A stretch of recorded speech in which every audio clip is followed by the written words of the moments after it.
समझ नहीं आ रहा अपने सैलरी इंक्रीमेंट का क्या करूं। बेटा इतना क्या सोच रहा है? अपने म्यूचुअल फंड्स के एसआईपी का टॉप अप करा ले। This is the right time. क्या समझ में नहीं आया? बेटा इतना क्या सोच रहा है? अपने म्यूचुअल फंड्स का एसआईपी टॉप अप करा ले। This is the right time. आप समझा?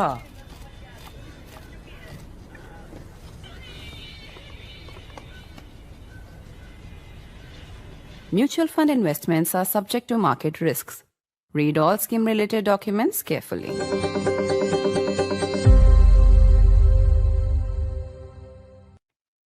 Reactions are pouring in after the Mojo story expose, a whistleblower's account where an employee or serving employee of VSR Ventures, the charter company from whom a plane was leased, the same plane in which Ajit Pawar and 4 others were killed, a whistleblower account making shocking and damning revelations.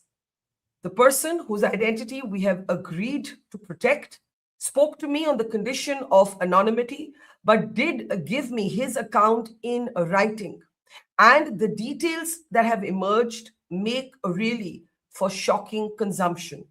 They range all the way from allegations of corruption to financial influence to a collusion between the DGCA and the air operator that, by the way, has had the exact same model of plane crash in 2023, and the final probe report into the cause of that crash, in fact, is still awaited all this time later. Before I get into the details of that whistleblower account, for anybody who may have missed it, I want to introduce our very distinguished guest today. I want to first welcome to the program Wing Commander Sharad Panikkar, who's of course not just an Air Force officer, but is somebody who has been a commercial pilot for many years. Thank you, sir, and welcome to the program. I also want to welcome Aditya Paranjpai, who has been an aviation expert, who is an engineer by training, and who has always very, very specific and technical insights into all of these air accidents that we have seen, unfortunately, this past year. I also want to welcome Abhijit Iyer Mitra to the program. He is somebody who, of course, whom we generally know as an analyst on politics and foreign affairs, but he has a keen interest in aviation and is an aviation geek. And if I'm not wrong, also has trained to get a license. Am I remembering this correctly? Yes. Sorry, can we unmute Abhijit just to let him finish that story for himself? It's a private pilot's license, not a private pilot's license. Yes, that's why I just wanted to correct that. And I also want to welcome to the program Mr. Sivaraman. Mr. Sivaraman is somebody who has been Revenue Secretary, but more critically in the context of this program, he is somebody who's been at the helm of the DGCA, and the DGCA finds itself in a lot of controversy after the whistleblower's account and even otherwise. So we welcome you to the program, sir, and we are thankful for your perspectives. All right, let's get straight into it. For anybody who has missed what the whistleblower, who is currently an employee of VSR Ventures, has said to me, and I have again his whole account in writing, a written testimony from this whistleblower. The most serious charge is, of course, that of corruption. And the whistleblower actually told me that there are credible allegations and a large belief within the organization that inspections by the DGCA, that's India's aviation regulator, have been influenced through what he calls payments to certain DGCA personnel. He even shared a few names with me, but on consideration, we have decided not to name names till we can verify those specific names ourselves. He explained this by saying that the organization basically has a belief where it uses quote unquote financial influence, which is payoffs or other inducements, rather than corrective actions. It's worth remembering, as I was mentioning, that in 2023, a plane from the same model, the Learjet 45, crashed in 2023, and we're still awaiting the final probe report from the AAIB on that. So how does this company, which according to my whistleblower gets away with repeated violations of safety norms, how and why does it get away? Well, it's linked to what the whistleblower is calling payoffs to personnel in the DGCA. The exact quote from the whistleblower is that persistent non-compliances go underreported by the regulator, because DGCA personnel have been influenced. So we're really talking about a very serious corruption charge here when it comes to the regulator and this particular company. In fact, to quote exactly the whistleblower, what has happened with Ajit Pawar in Maharashtra is not an unforeseen accident.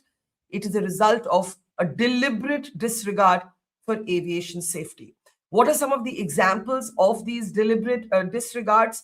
I was actually shocked to discover that the whistleblower told me that the Cockpit Voice Recorder, the CVR, which provides critical evidence or is supposed to in the face of a calamity, the default is that these are left off on the fleet of VSR Ventures.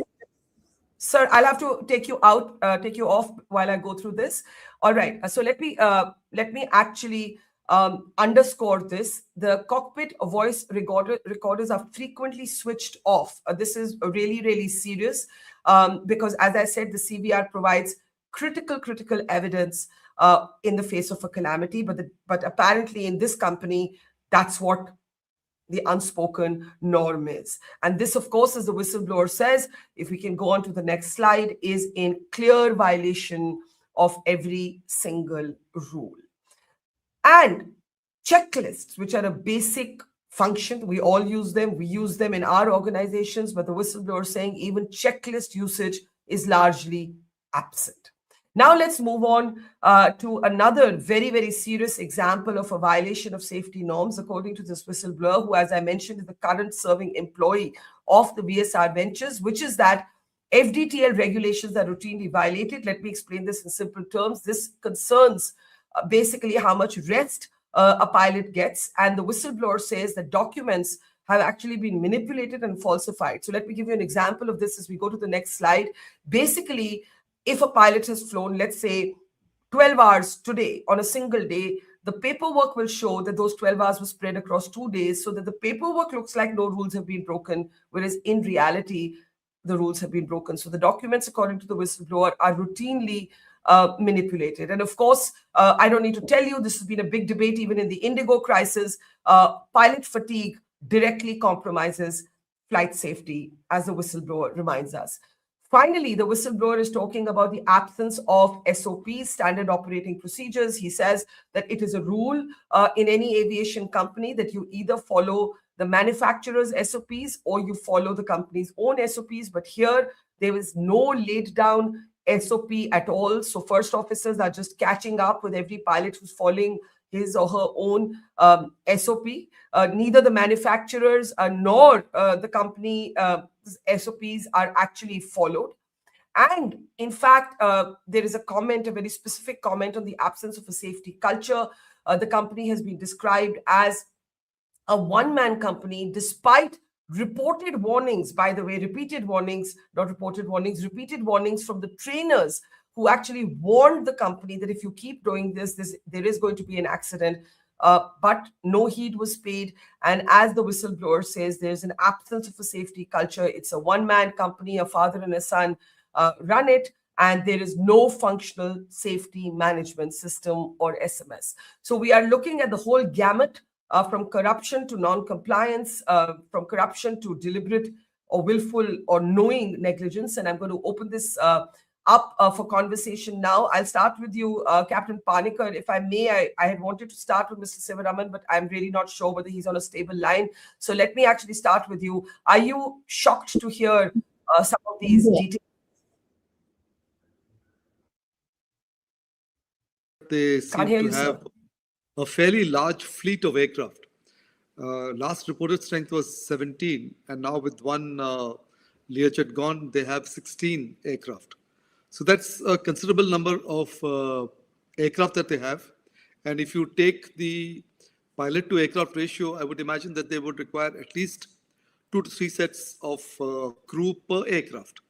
So I'm not sure whether there are any shortcuts are being taken or not. But in my idea, like just to give you a little bit of background, Barkha, when I was in the DGCA in Mumbai, I was looking after 8 of these NSOPs, non-scheduled operators. And I'm quite familiar with the working pattern, the culture, their the way they maintain their documents, etc., etc. I'm quite familiar with all of it. So considering organization of that size, I would imagine that they should have had a complete pilot's operating handbook, which is coming from the manufacturer, as well as your normal, the part 1, part 2, part 3, and part 4 of the operating instructions, and which would have had to be cleared by the DGCA.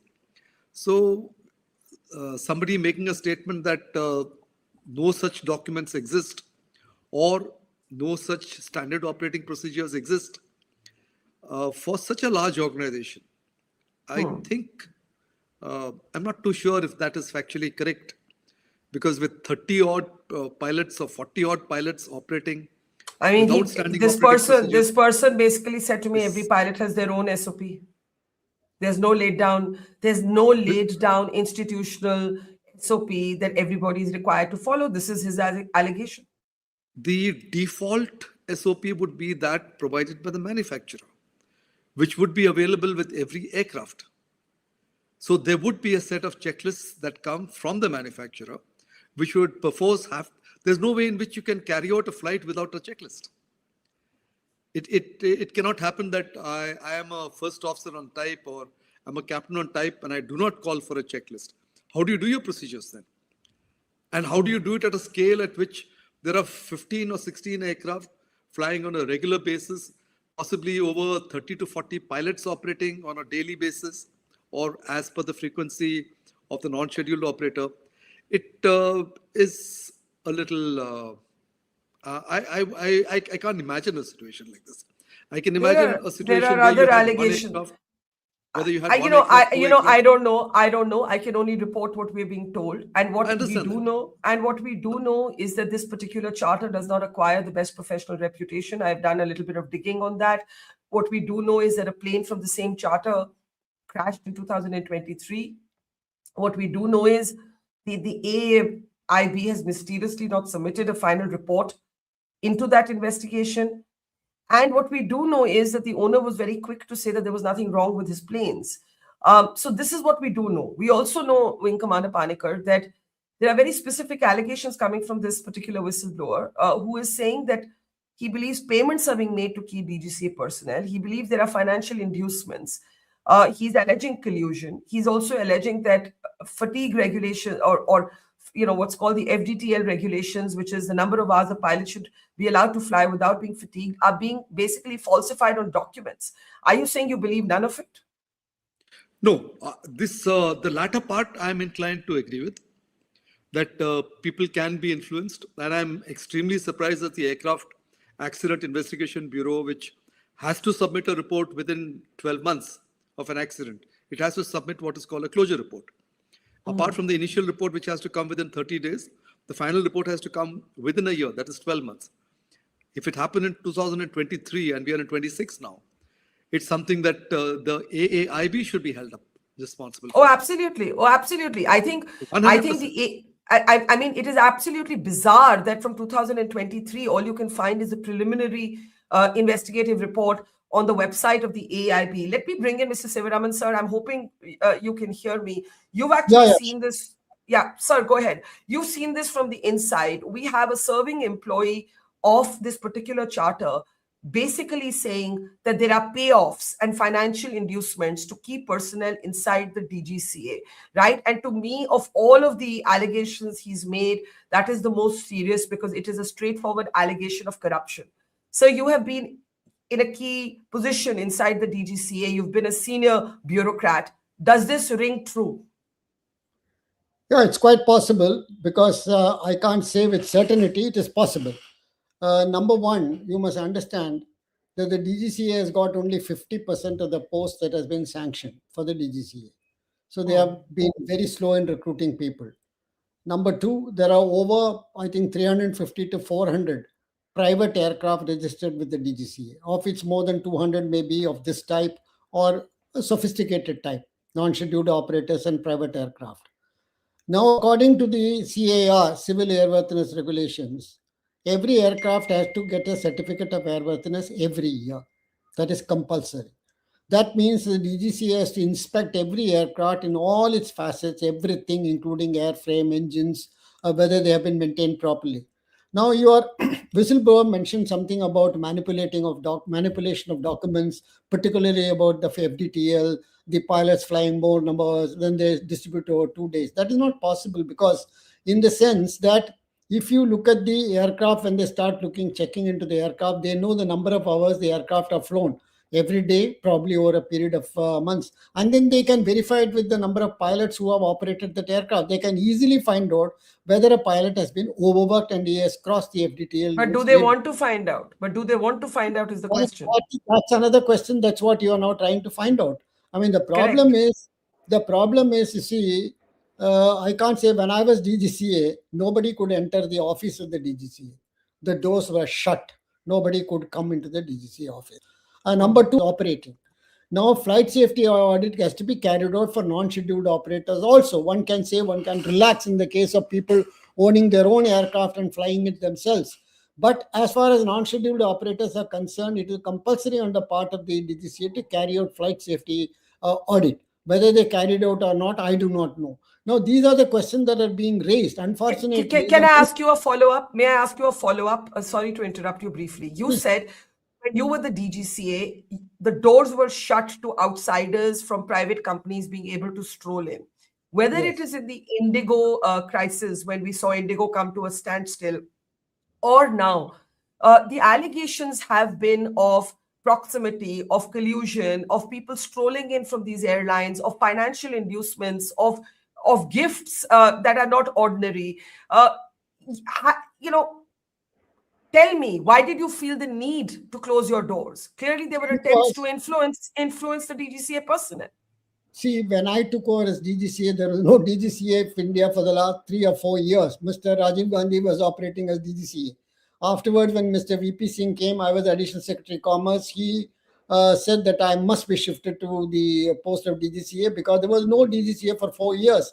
And there was that immediate accident of the Airbus 320 where 90 people died. So they asked me, they pushed me literally into that post. I was very, very reluctant to go in, but they pushed me into that post because probably they thought I was a very ruthless bureaucrat. But as far as the AAB is concerned, you were talking about the AAB, and I think Mr. Panikkar was talking about how many years they take to give a report. In the case of this Airbus 320, I gave a report within 1 month. 1 month, the report was submitted to the government, and I asked them to refly the aircraft. Indian Airlines was suffering crores of losses every month. So I asked them to refly the aircraft. Mr. VP Singh asked me, I said, I've given you the report. This is not going to change. They appointed a judge to investigate further with evidence, everything. Ultimately, the judge only said that the report given by the DGCA was right. So now you set up another organization, AAB, that is taking hell of a long time. People do not know what caused the accident. And as Mr. Panikkar was saying, the previous accident had taken 3 years and nobody has given a report and nobody is holding the AIB to account for it. We are trying to hold the AIB to account, not just for this, but also for its rather ambiguous report on the Air India 171 crash. But this one is really shocking because 2023, a small jet, sir, crashes. Let me bring in Abhijit Iyer Mitra. Mr. Sevaraman, I have a lot more questions for you, but let me just get first comments from my other guests as well. Abhijit, there are so many mounting questions here. The 2023 report, the mishap that happened, the CCTV footage of that mishap, same Learjet 45, same charter. It's now in 2026 January, we don't have the final report. That's point one. Point two, the point is well taken from both Captain Panikkar and Mr. Sivaraman that the DGCA can get to the truth of all of these things. Nobody is suggesting that there's some mystery that the DGCA can't crack if it wants to. But does it want to crack this mystery? This youngish person, that's all I'll say about the identity of the whistleblower, he, I think, has shown a lot of courage in coming forward. He's terrified of losing his job. But he actually said that, look, this was an accident waiting to happen. This is not an accident. This is a product of deliberate, willful negligence. And he's given all of these examples, including financial inducements of key personnel of the DGCA. What stands out for you, Abhijit? What is the most galling in what you're hearing in this whistleblower's account? Right. So first, let me just give a short caveat. A whistleblower usually has a gripe with the company. Okay. Now, that said, there is more than enough circumstantial evidence to show the DGCA is rotten to the core and it is corrupt to the core. And let me tell you why. What the group captain said was correct, partially. See, you are required to submit the interim report within 30 days of a crash, and then after 1 year, the final report has to be submitted. It is a convention. If they do not submit the report, there is an option. If you do not submit the report, you have to keep every year, you can postpone it indefinitely and just keep putting out annual updates. The classic example of this is China Eastern Airlines 5735, which crashed in 2022. The initial investigation came out in 30 days. After that, every year they keep putting out annual updates. Finally, after the Air India crash in AI 171 crash, when a huge amount of pressure was put on the Chinese Civil Aviation Administration, they said, we're not going to release the report because it's not in the national interest and not in societal interest to release it. Okay, and there are no consequences. We need to remember that ICAO has no consequences for actually not releasing that report. And even the annual update is an advisory. Now, why is the AI report taking so much time? This VSR crash happened in 2023. Have you even heard of the annual updates coming out from the DGCA? Nothing. There are no annual updates. I checked the internet. Now, maybe I'm wrong. Maybe they will produce it somewhere and say, oh, well, it was hidden somewhere in some nondescript URL in their website. I doubt very much they've even produced that. Third, look at the Indigo crisis. What is the point of a fine, Barkha? A fine, an exemplary fine, is meant to hurt the bottom line of an airline. It is not meant to make it bankrupt. 22 crores? Are you kidding me? Even during the crisis, even with all the refunds, Indigo would have made a profit of 22 crores in 5 hours flat. Okay. Now, I want you, Barkha, if you can, get a what's it called? RFI, request for information. RTI, to actually file something saying who are all the decision-making guys in DGCA, bhai, behan, nephew, niece, beta, beti, who are all pilots or associated with airlines. You will never get the answer to that. You will never get the answer to that. The very fact that we're seeing a accumulation of events happen like this should tell you exactly how rotten, corrupt to the core the DGCA is. Imagine China has a closed banana republic, has more accountability than India at the moment. And so why do you think in this year of tragedies, with so many questions and so many allegations, murky allegations around the DGCA, why is no one in government making an intervention? Why is the minister not making an intervention? Why is somebody above the minister not making an intervention? Well, apparently, the minister wasn't even interested in going to Ahmedabad after the AI 171 crash. The Prime Minister's office had to call him and order him down there. I don't think this is a particularly aviation is a very geeky subject. It's like, students who either like mathematics or hate mathematics. I was one of those who hated mathematics. You could never get me to like mathematics. That, unfortunately, is the reality. Can I also just point out one thing? We brought up the China Eastern crash. There is also the horrible 1977 Tenerife air crash, which was probably the deadliest aviation disaster in history. Almost 600 people dead. There, one of the accident participants, KLM, issued a deviation report. It said, we disagree with the final report. And they came up with an interpretation which was still a cogent interpretation. It's not an interpretation I agree with, but it was cogent. They at least had the accountability to come up with that. Here, there is nothing of the sort. And if you remember in the Indigo crisis, Barkha, two of the people they named as being responsible, one had been on leave for 2-3 years or something like that on health grounds. They had a 2-year lead-in. Indigo was notified of the schedule, everything. They did nothing. Consequences, nothing. Management consequences, nothing. Penal consequences, nothing. Everything. That's a very grim situation, because it's actually, I keep trying to tell people that I have no technical expertise nor any personal skin in the game, but aviation safety is a public interest issue. Anybody who is able to get onto a plane should be concerned about what's happening with aviation safety, with the regulator. Aditya, if I may bring you in now, on the whistleblowers account, I take Abhijit's point that usually a whistleblower has a gripe with the company, but this is not in isolation. like I said, none of these things are in isolation. There is a lot of conversation around whether the regulator is operating from conflicts of interest, whether the regulator is doing its job, who wields the real authority within the regulator, what is the role of a regulator. And these, for a serving employee of a company to make these allegations cannot be without risk to him. That is also a caveat that we should actually put on the table. Does anything leap out to you as particularly disturbing in this account? I mean, if it's true, the entirety of it is disturbing. If it is true, but having said that, look, I mean, again, now speaking purely from a technical perspective, look, DGCA, we know, as Mr. Sivaraman also pointed out, is understaffed. And what we saw with the Boeing 737 MAX episode in the US was very often the FAA relied on Boeing to certify the aircraft, basically certify or go through part of the certification process and sign off on it. So there is also that possibility. So I don't know, honestly, if I want to comment about whether things are actually that bad or that corrupt with DGCA. But let's also maybe, giving them the benefit of the doubt, they are understaffed. When I looked at the preliminary report from the 2023 crash and didn't find the final report, I mean, obviously it felt a bit damning, but on the other hand, it was also a case of, I know that they're understaffed. So is it just possible that they did not have the bandwidth to go through that investigation? But that is not an excuse for not going to the investigation, because every crash. But then, Aditya, the point will be that if they're too understaffed to complete the 2023 investigation, how are they going to complete the Air India 171 investigation? Yeah, I don't know. I think. I mean, if we are saying the DGCA, let's give them for a moment the benefit of the doubt. The DGCA doesn't have enough people to complete the investigation into a crash where there were no casualties.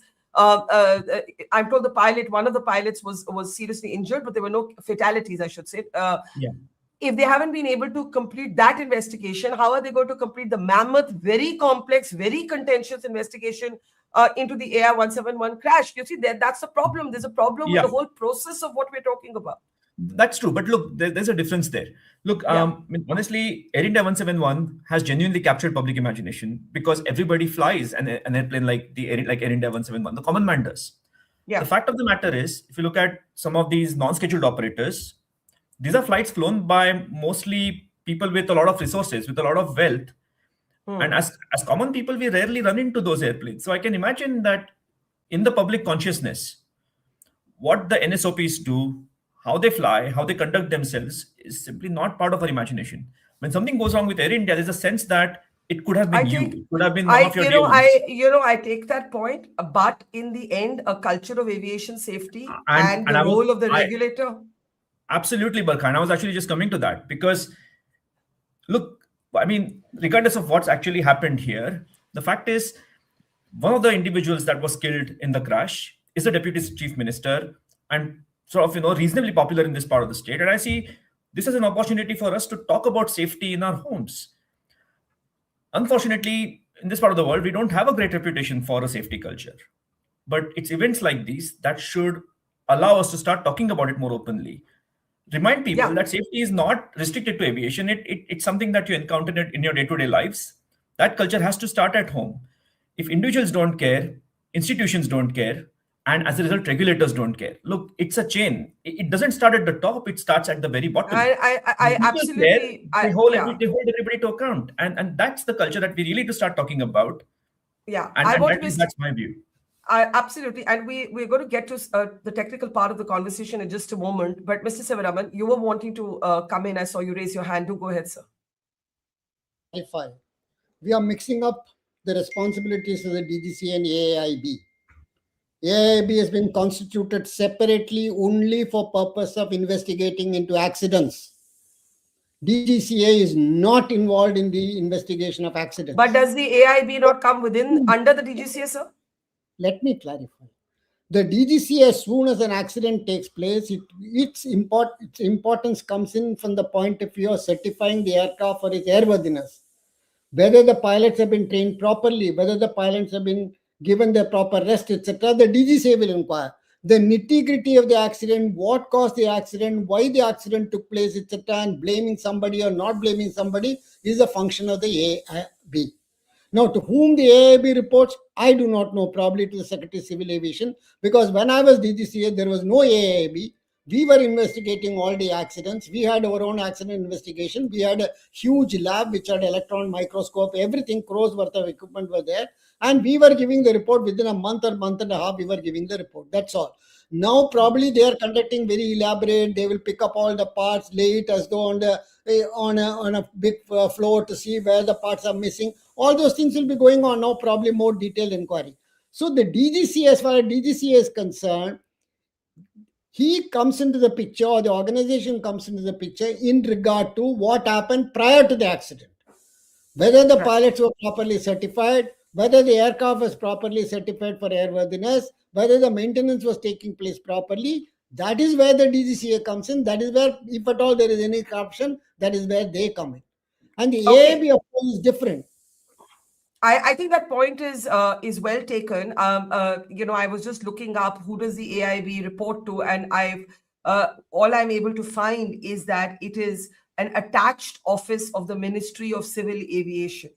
And all accidents and serious incidents involving aircraft with an all-up weight of more than 2,250 kilograms or turbojet aircraft are investigated by the specialized investigation agency, and so on.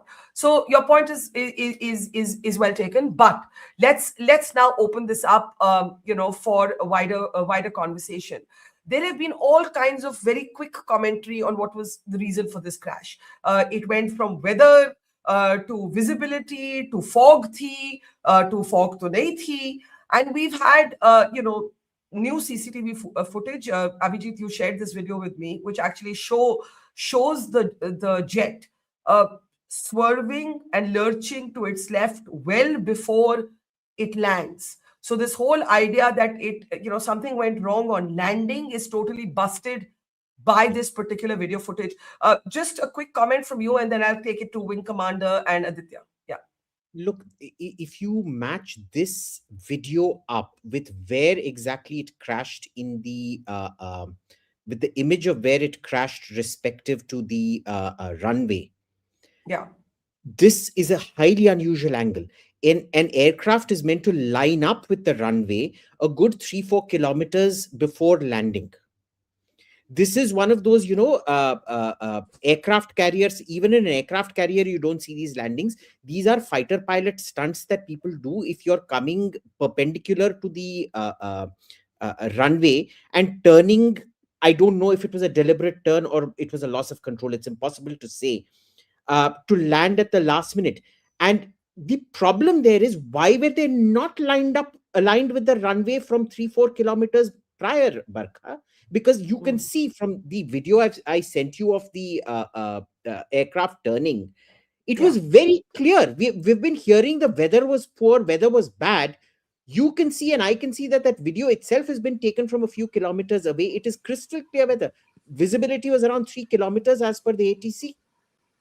Yeah. Something is not adding up in what we're hearing, and I think a lot of information is being deliberately. Yeah, there. You see, now if you extrapolate this with where the plane makes a turn, it seems it was almost coming perpendicular to the runway and then trying to bank left to make a turn. You can't do that.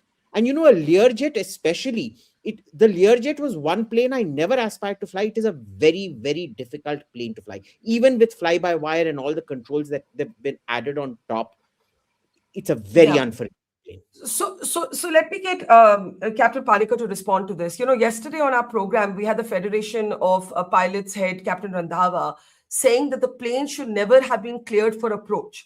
Now, it's very important to also say that these are not ATC-controlled airfields.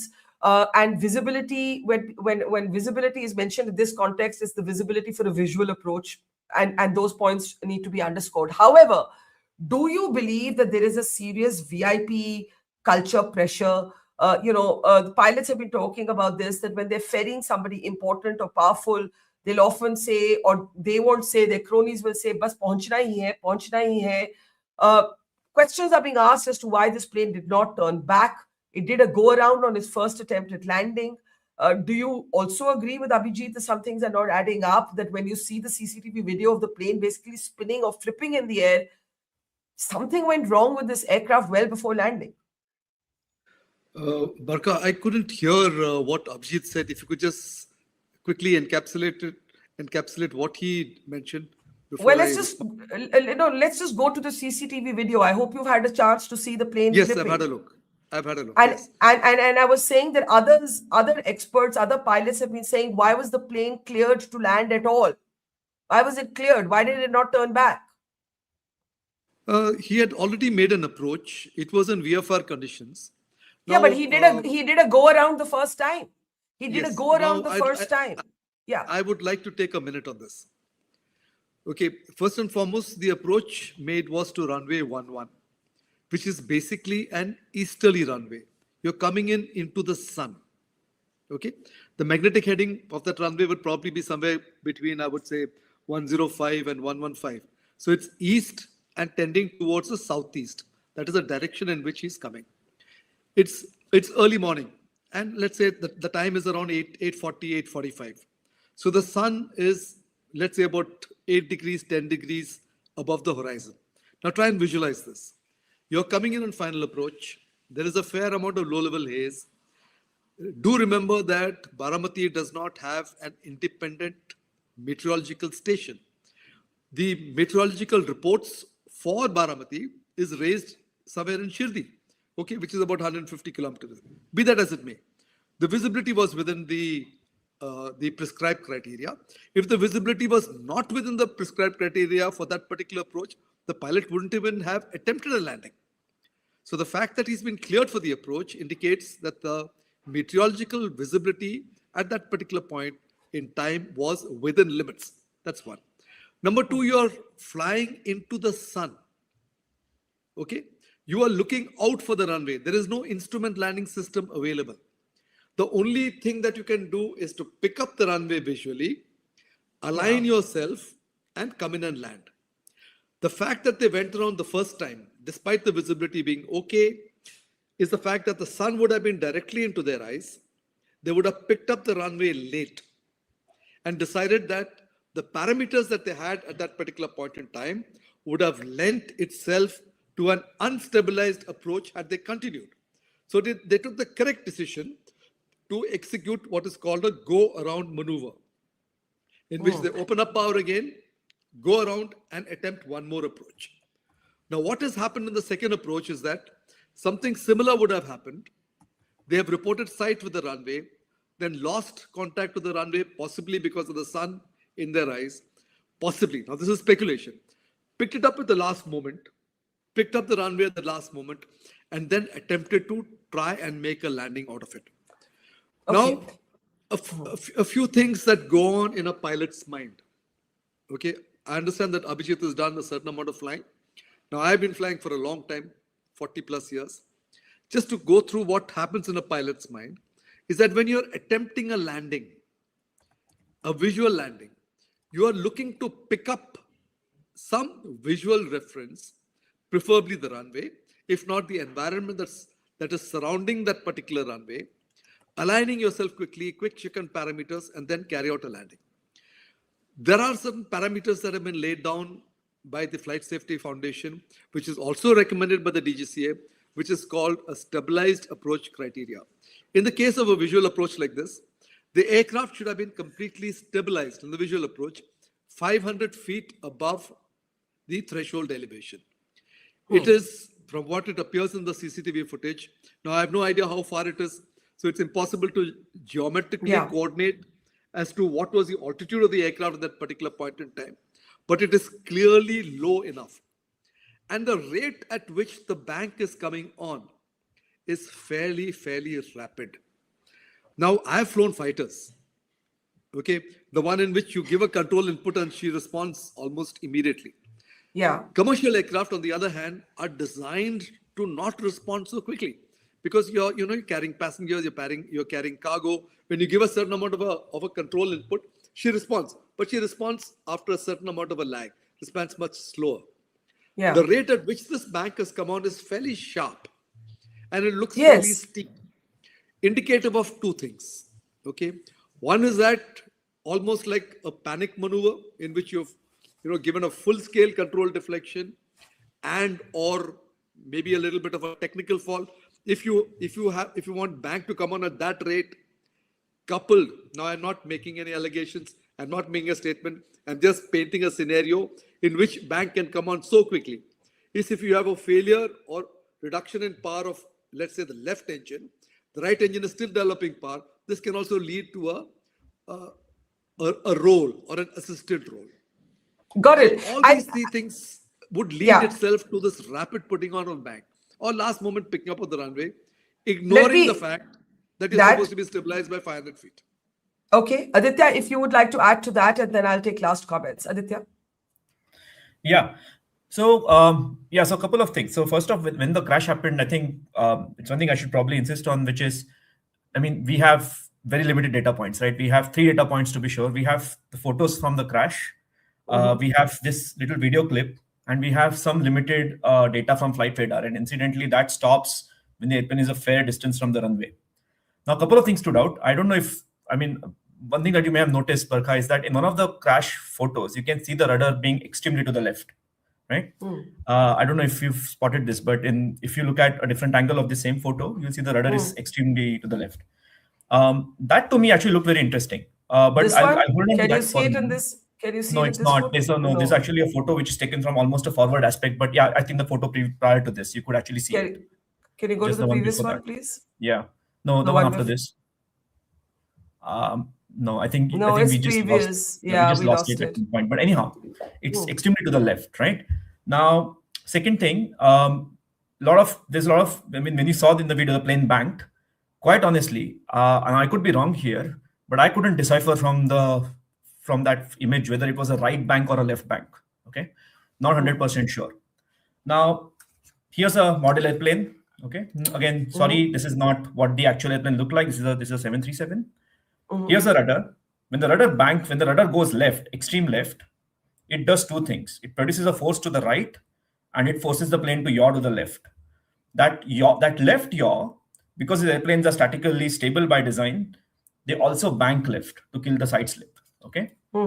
So when I see the rudder being that far to the left, and I see that the airplane's potentially banked left, it would make sense. All right. Now I'm not suggesting as to why that input came into being. It's just that input came into being somehow. We don't know why. But it's another possibility. As I said, it wasn't clear if the bank was to the right or the left. If that bank was to the right, and if the airplane had indeed entered something known as a stall and incipient spin, and I'll qualify that statement in just a moment. If it had entered a right spin for any reason, a left rudder is what the pilot would instinctively do to recover the airplane. So that left rudder, depending on which side the airplane banked, comes with slightly different interpretations. Okay. Now, what was interesting, regardless of which way the airplane banked, it's the rate of bank that's interesting. It's extremely high. Yeah, why is it spiraling? Why does it lurch? No, I think more than the spiral. No, I think more than the spiral, it's the rate of bank that's interesting. Okay, that bank was so fast that it's not a very routine thing. So as Captain Panikar clearly said, it could happen because of a panic maneuver, but it could also happen because the airplane stalled and entered a spin. Okay. Yeah. Both of these are possible. Now, here's the thing. This is what we can gather from looking at the video clip, the shot of the rudder, which is extremely to the left, and also in flight radar, by the way, I could be wrong, but if you take that flight radar clip and take it all the way to the end, at least the one that's available to people without having to pay a premium, it looks like the airplane slide to the right of the runway, not to the left of the runway where that flight radar clip stops. But of course, it could have eventually maneuvered left. Now, right now, there are 2 things in here. That extreme maneuver, regardless of whether it's stall or otherwise, suggests one of 2 things. Look, those maneuvers can happen if there is a defect in the control mechanism, or it can happen because the pilot accidentally stalled the airplane or accidentally maneuvered the airplane. Both of those possibilities are on the table, but until we see an accident report, it's impossible to determine which of the 2 it is. So consequently, while all these discussions have been going on about visibility, about the difficulty of landing at the airfield, I think somewhere there's an implicit assumption that it was the pilot who messed it up. And I'm like, okay, it's possible, but I think we need to hold on to it until we really see a report, because both of those possibilities, a failure in the actual mechanism, can also trigger a spin. it's, I mean, look, it's impossible to tell from just this little bit of data that we have at this moment. I don't think any of us are making very definitive assessments of what has caused this. I do need to start taking last comments. Mr. Sivaraman, at this point, what would you be urging the DGCA to be doing? I understand that it's the job of the AIB to probe what caused this crash, but there are larger questions of the credibility of the DGCA that have now been asked persistently in the last few months. And, I would like your thoughts on that. DGCA, first of all, I would look into every detail of maintenance of this aircraft, personally, not through subordinate officer. Personally, I would go through the maintenance record of this aircraft. Number two, I would go through the training program of both the pilots, whether they had been adequately trained to land in adverse weather conditions. Number three, I would also look into the cockpit voice recorder to know why the pilot could not turn back if he had said the runway was not in sight. Whether he was under pressure from the minister that he should land because thousands of people were waiting for him. Now, these are three important aspects which I would look into, because there is suspicion on the officers of the DGCA for having cleared this aircraft or having cleared the pilots. The DGCA personally should look into it. I wonder whether he has the ability or the inclination to look into it, but he must personally look into it. And if I were you, I would ask the minister to issue a directive to the DGCA that he must personally look into the records, because there are allegations of corruption against the officers involved in this case.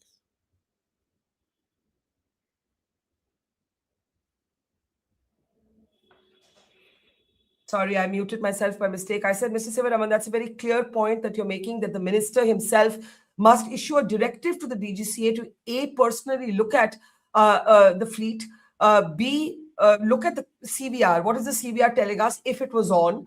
Because remember, the whistleblower is saying the CVR in these planes was not always on. But if it was on, was there any unspoken or spoken pressure, Abhijit? And this is something, pilots have been talking about this, that there is a kind of pahunchna hai thing that happens when you're flying important people, rich people, powerful people.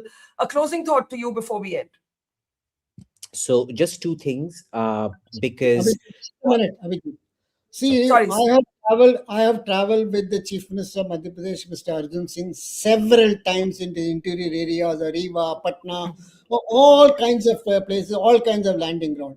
Never was an incident. There was never an incident, because the pilots were very distinguished pilots, never from the Air Force or anything. They were ordinary civilian pilots, but they never took any chance. Neither Mr. Arjun Singh ever insisted upon landing if the pilot did not want to land. Okay, I'm giving Abhijit the closing word. What would you be looking at for the aviation minister, for the DGCA, for the AIAB to be doing at this point? Right. Just two things. The thing about, just like the defense conversations you've had me on, I try to avoid jargon as much as possible. So just to explain, sorry, Aditya, I'm not second guessing you or anything. Just for the audience, yaw is like this, bank is like this, just in case they didn't get it. So just giving you a visual. Yes, thank you. Okay. Yeah. So that said, look, DGCA, AIB, and the Civil Aviation Ministry, they are all linked. The AIIB will not have to come into the picture if the DGCA was doing its job properly. Now, the way corruption works out here is it filters, because nobody assumes they're going to have a crash, but ultimately they do need the AIIB to clean up the mess when a crash happens. So there is a linkage between the DGCA, the AIIB, and the Civil Aviation Minister. Right now, unfortunately, we have an absentee Civil Aviation Minister who seems completely unconcerned and does not seem to be able to take care of this department. Have you heard anything from him in the last 2 days, Barkha? Nothing. You literally had to get the PMO to get involved when AI 171 happened, to get that man even to go down to Ahmedabad and take charge of things.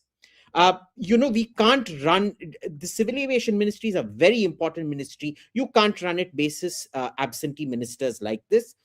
And AIB, DGCA are fundamentally lockstep linked. You have to sort this out. You're playing with people's lives. Not doing this from now on is going to be tantamount to murder, effectively. And those are very, very strong words, but they're true words. Captain Panikkar, you're wanting to add to that? Just for clarification, AAIB is independent of the DGCA because an accident investigation can very well point fingers at the DGCA, and the DGCA cannot investigate itself and say, I'm at fault. So please keep in mind, Abhijit, that these are two independent organizations. That's number one. Number two, a small clarification about the flight duty time, which Mr. Sivaraman had mentioned about. I'll let you respond, Abhijit. Yeah. So while the flying hours themselves can always be verified from the ATC, for example, it knows what time an aircraft has gotten airborne from a runway. It knows what time an aircraft has landed into some other runway. So those times are all available. It's all cross-verifiable. What is not verifiable is the duty time. For example, I've heard multiple cases. I've got lots and lots of friends that are flying in civil aviation, in general aviation, where a VIP, for example, is supposed to come at 9 o'clock in the morning. So the pilots are there 1 hour or 2 hours before preparing for the flight. And suddenly the VIP has got some commitments and he shifts it to 10 o'clock. Then he shifts it to 12 o'clock. Then he shifts it to 6 in the evening. And now this pilot has reported at 6 o'clock in the morning for an 8 o'clock flight. At 6 in the evening, is still on the ground. And that's where the manipulation can happen. And that's where these problems occur about fatigue, flight duty time limitation. That can be manipulated because there's nobody who's monitoring it except for the entry that you make into a log that pilots have reported at so-and-so time. So maybe this is kept ambiguous. Yes. So I think I should have, maybe that is my error, that I said, flying hours, but basically I meant duty hours, in the sense that how long a pilot has been at work is something that this whistleblower definitely believes can be manipulated. Completely agree. Okay. All right. So that is my error. I should have used my words more carefully. Abhijit, I'll let you respond to Captain Panikkar's point. I don't think you were saying the AIB is not separate. I think you were saying if the DGCA were better, there would be no accidents or there would be fewer accidents, and therefore the AIB would be less necessary. But I'll let you say it for yourself. Sorry, I also wasn't clear. What I'm alleging here is a pattern of collusion. When the investigator refuses to release reports, the clearest, repeatedly, over and over again, then the only conclusion you can draw is that the investigator is essentially colluding with the regulator, is in cahoots. They may be independent, but clearly they're colluding. Once can be a freak, twice can be a coincidence, 3 times in a row, I'm sorry. Okay. Mr. Sivaraman, I do have to close so quickly. Yes, sir. 1 minute, one word. Abhijit, I have seen you as a boy playing in front of my house. You must be very careful with your words. Yes. You may charge with libel. You are going public. Yes. Please remember that this kind of a statement that the minister, the ministry, the DGCA, AIB, all are corrupt and they are colluded. That's not the kind of statement I would expect. But may I respond? To say that a lot of people for the last year, Mr. Sivaraman, I've been seeing mishap after mishap, tragedy after tragedy, and there is genuine reason to feel both disappointment, anger, and cynicism, Mr. Sivaraman, with respect when you see a 2023 report not completed in 2026. When you see a very shoddy, I'm using this word at the risk of facing libel, I'm ready for it, a very shoddy preliminary probe report into AI 171 put in the public domain, where an actual transcript is not reproduced, where actual timestamps are not given. How can you, young though Abhijit may be, passionate and impetuous though I may be, fault the people of India for being cynical, sir? Mr. Sivaraman. Okay, I think we just lost his connection there, but we have to close. Abhijit, I'll let you respond to that slight rap on the knuckles that you and I got there. No, Sivaraman uncle still remembers me as a little boy playing with his son Siddharth. We were neighbors in Chanakyapuri. So, yes, he has that prerogative. He was colleagues with my dad. So I give him that, and I'm ready for the libel. I'm ready. There's lots of libel going on against me. I'm totally ready for it. Okay, we leave it there. Thank you very much. This conversation can carry on for hours, and we will make sure that we don't leave it here. We don't let it become a forgotten headline. I'm going to say thank you to our guest, to Wing Commander Panikkar, to Aditya Paranjpe, to Abhijit Iyer, and to Mr. Sivaraman, who unfortunately lost his connection. Thank you so much, and we look forward to continuing this very important reportage and conversation and not taking our eye off the ball. Thank you for watching. See you soon. It's great to see you here. Thank you for watching our work. If you haven't subscribed yet, don't forget to click the bell icon and subscribe to Mojo Story and support independent, robust journalism.